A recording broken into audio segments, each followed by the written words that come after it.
ప్రార్థన. మొదటిది ఏంటమ్మా? కొన్ని కష్టాల్లో ఉన్నవారు సహాయం చేయడానికి చేసే ప్రార్థన. ఇంక మీరు ఏదన్నా పెట్టుకోండి. ఇక రెండవది, ఇప్పుడు దేవుడు ప్రార్థించాడు, కైలా దగ్గరికి వెళ్ళాలి, ఫిలిస్తీన్లతో యుద్ధం చేయాలి. ఈయన దగ్గర ఎంతమంది ఉన్నారు? ఈయన దగ్గర ఎంతమంది ఉన్నారు? 600 మంది. ఈ 600 మంది ఏమన్నారంటే, అయ్యా మేము యోధా దేశంలో ఉన్నామంటే మాకు భయం వేస్తుంది, ఒకవేళ మీతో పాటు ఆ యుద్ధ భూమిలోకి వద్దామంటే మరంత భయం అన్నారు. అక్కడ 3వ వచనంలో యోధా దేశంలో ఇక్కడే ఉందామంటే భయం, కొన్ని మీతో పాటు యుద్ధంలోకి వద్దామంటే అక్కడ మరంత భయం. ఇప్పుడు మీతో ఉన్నవారు మిమ్మల్ని ముందుకే వెళ్ళనివ్వకుండా వెనకే వెళ్ళనివ్వకుండా మీ కాళ్ళకు బంధం వేసినట్టుగా ఇట్లాగే మాట్లాడితే మీతో ఉన్నవారు కొంతమంది పిరికోరు అవ్వచ్చు. అప్పుడు మీరు ఏం చేస్తారు చెప్పండి? దావీదు ఏం చేశాడు తర్వాత చెప్తాను. మీరేం చెప్పబోతే నేనే చెప్పేస్తాను. ఏం చేస్తారు అమ్మా? ధైర్యం చెప్తావు, మంచిదానివే, నువ్వు దావీదు చెల్లిలా ఉన్నావు. ఇంకెవరు ఉన్నారమ్మా? ఏం చేస్తాం? మానవ సహజమైన మనసుతో చెప్పండి. అది అంతే కదా. నీ చావు నువ్వు చావండి, నన్ను ముందుకు వెళ్ళనివ్వకుండా వెనక్కి వెళ్ళనివ్వకుండా నన్ను ఎలా పట్టుకుంటే నేను ఎలాగా? దేవుడు నన్ను వెళ్ళమన్నాడు, వెళ్ళిపోతున్నాను, మీరు ఎలాగో చావండి. ఎంత పిరిగితనం అయితే ఎలాగా? ఇలాగంటాం మనం. కానీ దావీదు ఏం చేశాడంటే, ఇక్కడ ఉంటే భయం వేస్తుంది అంటున్నారు వాళ్ళు, అక్కడికి వస్తే మరీ భయం అంటున్నారు కాబట్టి అసలు వీళ్ళని ఏం చేయాలి అని ప్రార్థన చేశాడండి. అంటే బలహీనులను బలపరిచేవాడు దావీదు, పిరికివారిని ధైర్యపరిచేవాడు దావీదు, పిరికివారిని బలహీనులు విడిచిపెట్టేవాడు కాదు. దావీదు యొక్క న్యాయం అలాగే ఉంటుందండి దావీదు పనులు. దావీదు ఒకసారి అమాలేకులతో యుద్ధానికి వెళ్తాడు. వీళ్ళతో పాటు కొంతమంది వెళ్ళాక నీరసంగా ఉండి ఇంటి దగ్గరే ఉండిపోతారు. కొంతమంది వెళ్ళి యుద్ధం చేసి వాళ్ళని ఓడించి కొన్ని వస్తువులు తెస్తారు. వస్తువులు తెచ్చిన తర్వాత ఈ యుద్ధం చేసి వస్తువులు తెచ్చిన వాళ్ళు అందరూ అంటారు, ఇక్కడ ఇంటి దగ్గర కూర్చున్న వాళ్ళకి ఇవన్నీ మనం ఎలా వాటా ఇస్తాం, వాళ్ళ భార్య పిల్లల్ని ఇచ్చేయండి, వస్తువులు మాత్రం వాటా వేయకండి అని దావీదుతో చెప్తే, అలాగంటే మనం ఏమంటాం? అలా మన తోటివారు అంటే మనం ఏమంటాం? నిజమేనండి, యుద్ధం చేసిందో మనం, ఇక్కడ కూర్చున్న వాళ్ళేమో వీళ్ళకి కూడా వాటా ఎలా ఇస్తాం అంటారు. కానీ దావీదు ఏమన్నాడంటే, యుద్ధమునకు పోయిన వాని భాగం ఎంతో సామాన్ల దగ్గర కాపలా ఉన్నవాడికి కూడా అంతే భాగం అన్నాడు. అర్థమైంది? అలా ఆశ్చర్యపోయారండి. ఆ తీర్పు అలా కొనసాగుతూనే వచ్చింది. యుద్ధానికి రాకపోయిన వాళ్ళు ఎక్కడున్నారు? ఇక్కడ ఉన్నారు, కూర్చుని ఉన్నారు. బలహీనుల విషయంలో ఆలోచన చేసేవాడు దావీదు, పిరికివారి విషయంలో ఆలోచన చేసేవాడు దావీదు కదా. మన తోటివారే, మన సహోదరులే మన ప్రక్కనే ఉంటారు, మనతో ఉంటారు. వాళ్ళు కొన్ని సందర్భాల్లో భయపడతారు. ఏ సందర్భంలోనో భయపడినాడు, వారిని ఏ సందర్భమైనా భయపడుతున్నాడు. అలాగే వారు భయపడుతున్నామని అడిగినప్పుడు, చెప్తున్నప్పుడు మనం ఏం చేయాలండి? వాళ్ళ కొరకు ప్రార్థన చేయాలి, వారికి ధైర్యం ఇయ్యని ప్రార్థన చేయాలి.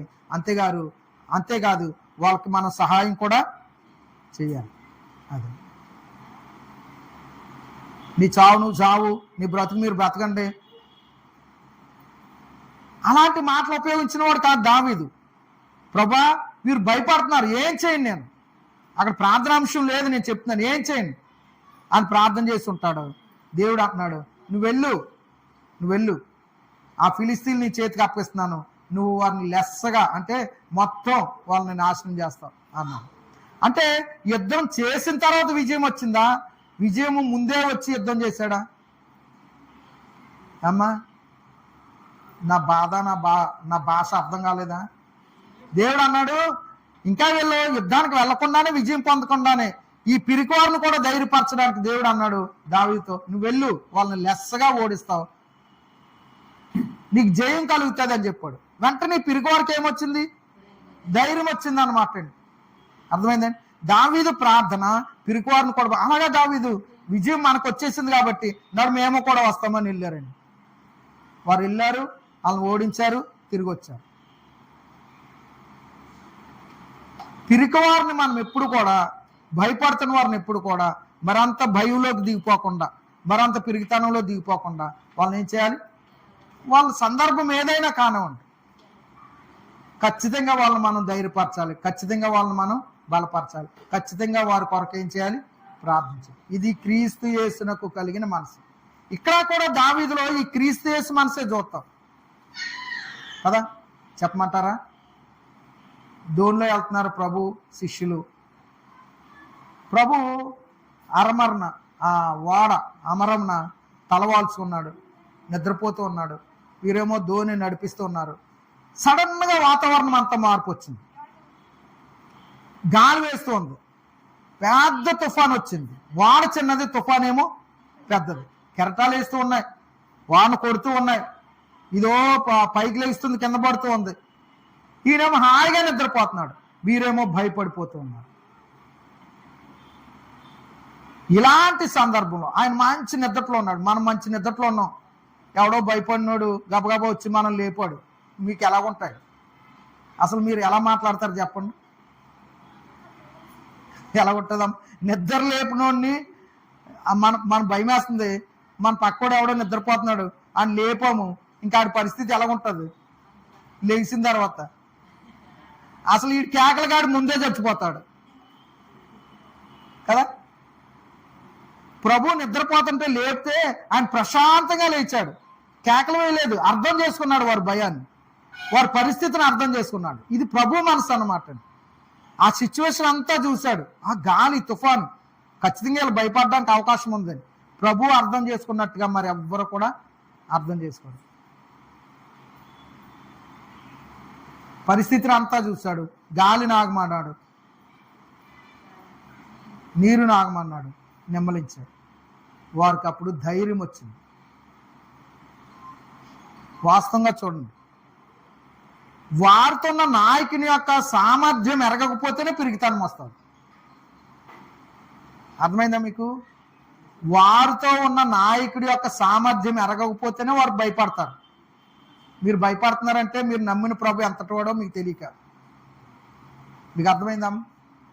దావీదు యొక్క శౌర్యం, దావీదు యొక్క బలం, దావీదు యొక్క విజయం, దావీదు యొక్క పౌరసం ఈ 600 మందికి తెలుసా తెలీదా? ఇంత బలవంతుడు మన పక్షాన్ని ఉండగా, మనతో ఉండగా మనకు భయం ఏంటి అనుకోవాలి వాళ్ళు. కానీ ఆయన అంత గొప్పవాడే వారి కళ్ళ ముందున్నా వీళ్ళు ఏం చేస్తున్నారు? భయపడుతున్నారు. మరి శిష్యుల పరిస్థితి కూడా అదే. ఆయన యొక్క పరిస్థితి ఎరగక అసలు ఆయన సృష్టికర్తని, బలవంతుడని కదా ఇందాక మనం చెప్పుకున్నామండి. ఆశ్చర్యకరుడు, ఆలోచనకర్త, నిత్యుడగు తండ్రి, సమాధాన అధిపతి, ఇమ్మానుయేలు అని పేరు, దేవుడు మనకు తోడు. ఆయన గొప్పతనం వాళ్ళకి అర్థమైతే వాళ్ళు ఏం చేయరు? భయపడరు. సృష్టిని సృష్టించిన వాడే మన పక్కన ఉన్నాడు కదా. ఈ నీటిని గాలిని సృష్టించిన వాడు, సముద్రాన్ని సృష్టించిన వాడే మనతో ఉన్నాడు కదా. మనకేంటి భయం? ఎప్పుడు పిరిగితనం వస్తుందంటే ఒక విశ్వాసకి మనం నమ్మిన ప్రభు యొక్క సామర్థ్యం, మనం నమ్మిన ప్రభు యొక్క గొప్పతనం మనం ఎరగలేనప్పుడే పిరిగిపడతారు. అర్థమైందా మీకు? దేనికి భయపడకండి, మేలుకైనా రెడీగా ఉండండి, కీడికైనా రెడీగా ఉండండి, దేనికైనా సిద్ధమే. నష్టం వచ్చినా తట్టుకోవాలి, కష్టం వచ్చినా తట్టుకోవాలి, లాభం వచ్చినా తట్టుకోవాలి. అన్నిటికీ తట్టుకోగలిగినటువంటి ఆ సామర్థ్యంలోకి ఎదగాలి విశ్వాసి. ప్రభువుని బాగా ఎరిగిన వారు కాబట్టి 7 అంతల అగ్ని ఎక్కువ చేసినా కానీ వాళ్ళు ఏం చేయట్లేదు? మా ప్రభు రక్షించుటకు సమర్థుడు. ఒకవేళ రక్షించలేదా, మేము కాలిపోవడానికైనా సిద్ధమే, చనిపోవడానికైనా సిద్ధమే. చూడండి ఎంత గొప్ప సంగతి. దేవుని సామర్థ్యం ఎరిగారు కాబట్టి వారు ఏం చేయలేదు? రాజుకి కానీ, రాజాగ్నికి కానీ, అగ్నికి కానీ, ఆ గుండానికి కానీ భయపడలేదు. అది ప్రభు సామర్థ్యాన్ని, ప్రభువులో గొప్పతనాన్ని మీరు మేము ఎరిగేంత వరకు మనలో పిరుగుతనం పోదండి. అర్థమైందా మీకు? నువ్వు పిరుగుపడుతున్నావంటే నువ్వు నమ్ముని యొక్క ప్రభు యొక్క గొప్పతనం ఎరగని వారే భయపడతారు. ఏదైనా అవనండి. నా ప్రభు ఉన్నాడు అంతే కదండి. సముద్రమే ఘోషించి మన మీదకి వచ్చేనే ఉండి మన ప్రభు మనల్ని ఇలా కాపాడితే ఆ సముద్రం ఇలా వెళ్ళిపోతుంది అంతే కదా. ఆయన అలా కాపాడగలడు తన రెక్కలతోని మనం నమ్మితే సముద్రం వస్తున్నా కానీ ఏం చెయ్యం కదండి. ప్రమాదం వస్తున్నా మనం భయపడం. మన ప్రభు యొక్క గొప్పతనం మనం ఎరిగిన వారమై ఉండాలి. ఇది రెండవ ప్రార్థన. ఈ ప్రార్థనకి ఏమని పేరు పెడతామంటే బలహీనుల కొరకు ప్రార్థన చేస్తున్న దావీదు. సరే అండి. ఇక మూడవ ప్రార్థన ఏదంటే 23వ అధ్యాయంలో ఇప్పుడు కైలా మీదకి వెళ్ళాడు, యుద్ధం